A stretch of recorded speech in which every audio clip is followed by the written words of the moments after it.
Hello everyone, and welcome back. Today, we're diving into the ongoing, almost obsessive fascination that some in the British media and royal circles have with Duchess Meghan. Since she joined the royal family, Meghan has challenged norms, made her mark, and asserted her individuality in ways that, frankly, no other royal spouse has before. It's clear she's not your traditional royal woman, and that's precisely why we admire her resilience, her values, and her unwavering independence. In a memorable interview with ABC's Michael Strahan, Prince Harry gave us some insights into why Meghan was never going to fit into the mold that the media desperately wanted to cast her in. He said, and I quote, "They're coming in almost with a blank slate, and it gives the British press an opportunity to cast them in a particular role. But Meghan was coming into a relationship with me in her mid-30s. She had a very public career. Millions of people knew who she was because they'd been following her." Meghan was already a well-established woman, known for her activism, her acting career, and her humanitarian work. And yet, despite her autonomy and self-assured nature, here we are, years after she left the institution, seeing articles like Christopher Wilson's in the Daily Mail, questioning whether it's time for Meghan to start following the examples set by other American women who married into royalty. Wilson, along with ex-Vanity Fair editor Tina Brown, throws around adjectives like headstrong and ungovernable.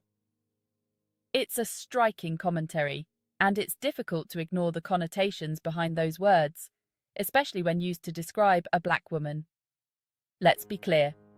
Calling Meghan ungovernable isn't just a random label. It's a reaction to her refusal to be shaped by the British press or by the expectations of the palace. It's Meghan's agency and self-definition that seem to threaten the traditionalists who prefer their royals to be compliant and silent. But here's the reality. Meghan's story was not one that the media or even the palace could control.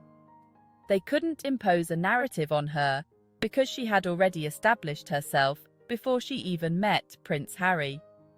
She wasn't a blank slate, and that fact alone made her relationship with Harry groundbreaking.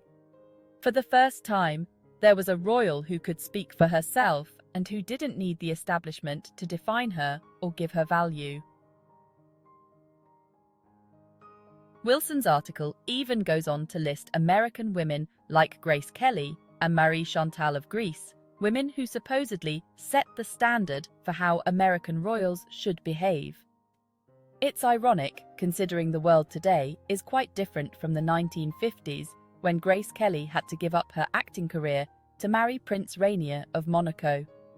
These women were very much products of their time, adapting to an image that was expected of them. But Meghan, she was never going to blend in and pretend her own identity didn't matter. That's why we admire her. Despite the constant criticism, Meghan continues to follow her own path and maintain her integrity. And that's what makes Meghan so unique and honestly so powerful in today's world. She is redefining what it means to be a public figure, what it means to be a woman in the spotlight. Meghan and Harry's partnership isn't one where she's a shadow or a background figure. Instead, she's his equal, his partner, someone who can stand her ground, whether it's with the British press or within the royal family itself. Let's be honest. What Wilson, Brown, and other commentators find so uncomfortable about Meghan is that she refuses to fit into the boxes they so desperately try to put her in. She won't be relegated to a supporting role, nor will she simply stand by and let others shape her story. And, as Harry has pointed out, Meghan's fans have been with her long before she became a duchess. Many of her supporters knew her as the actress, the humanitarian, the advocate. People admired her for her talent, her poise, and her genuine love for making a difference. And because of this, When the media attempted to impose a false narrative onto her, her fans stood up and pushed back. Her supporters know who she really is, and no amount of media manipulation will convince them otherwise. It's incredibly telling that, years after she stepped back from royal duties, they are still trying to paint her as a problem, still trying to force her into a narrative of their own making. Let's not forget, Harry and Meghan are living out their love story with the world watching, and it's a modern love story, one where two people stand together as equals.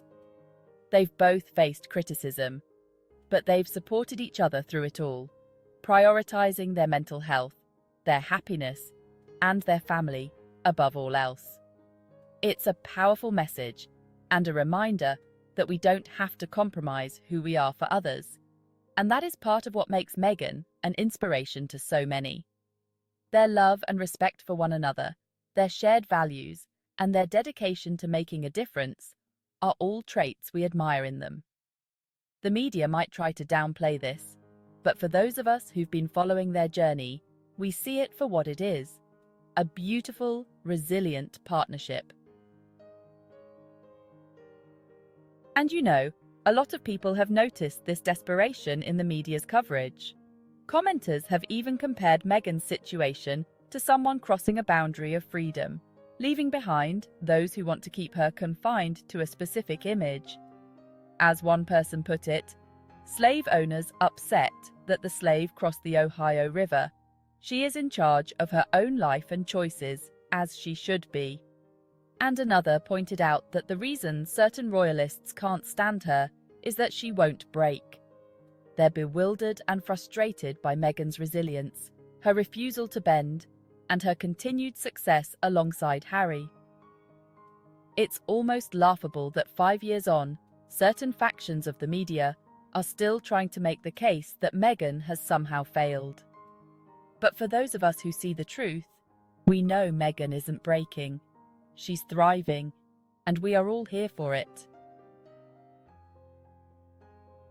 So, as we look at all the criticism coming from the media, let's remember that Meghan's strength, her resilience, and her unwavering self-respect are what make her such a formidable woman and role model. She's not here to be governed, she's here to live her life on her terms. And that's precisely why so many people admire her today. Thanks so much for watching. If you enjoyed this, don't forget to like, subscribe, and share with others who might appreciate Meghan's journey. We'll be back soon with more insights and updates on Harry, Meghan, and their ongoing work for positive change.